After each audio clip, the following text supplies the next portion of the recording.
খুব স্পেশাল দিনগুলো কাছের মানুষদের ছাড়া একেবারে ইনকমপ্লিট। আজ আমার জন্মদিন।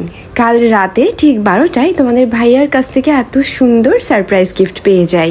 এরপর একটু নাইট স্কিন কেয়ার। জানো তো আপুরা, এবারের জন্মদিনটা আমার জন্য অনেকটা ভিন্ন। আমার এমন খুব কম জন্মদিনই আছে যা আমি আমার ভাই বোনদের ছাড়া বা আমার আব্বু আম্মুকে ছাড়া কাটিয়েছি, বাট স্যাডলি এবার আমাকে সেটা করতে হয়েছে। কিন্তু সমস্যা নেই, আমি অবশ্য আমার জন্মদিনটাকে এক সপ্তাহ পিছিয়ে নিয়েছি। অ্যাকচুয়ালি মেইন কথা হলো আমার ভাইয়ের এক্সাম চলছে, ইভেন আমার কাজিন ইলমা ওরও এক্সাম চলছে।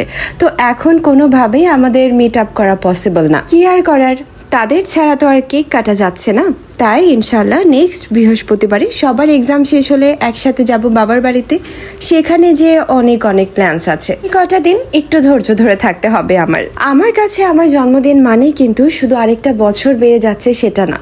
আমি আমার জন্মদিনের দিন নিজেকে অনেকগুলো প্রমিস করি, অনেকগুলো গোলস ঠিক করি, যেটা আমি নেক্সট ইয়ার আমার বার্থডে হওয়ার আগে আগে পূরণ করার 100% চেষ্টা করি। আমার বেশ কয়েকটা ডায়েরি আছে, আর সেই ডায়েরিগুলোর মধ্যে অন্যতম হলো আমার বার্থডে ডায়েরি। গত 5-6 বছর ধরে হবে আমি আমার সেই ডায়েরিতে আমার জন্মদিনের দিন আমার নেক্সট ইয়ারের গোলস গুলো লিখে রাখি। এরপর আবার পরের বছর জন্মদিনে আগে আমি আগের বছরের সেট করা গোলস যেগুলো পূরণ করতে পেরেছি সেগুলো মার্ক আউট করি। এরপরে আবার নতুন বছরের গোলস লিখি, সাথে আরও লিখি এই এক বছরে আমার কি কি ইমপ্রুভমেন্ট হয়েছে, আর নেক্সট ইয়ার আমি নিজের ভিতরে আর কি কি ইমপ্রুভমেন্ট আনতে চাচ্ছি। আজকের দিনটা আমি একান্তই নিজের মতো করে কাটিয়েছি। বাইরে ঘুরতে যাওয়া বা স্পেশাল কোনো কিছু করাই আজকের জন্য বন্ধ।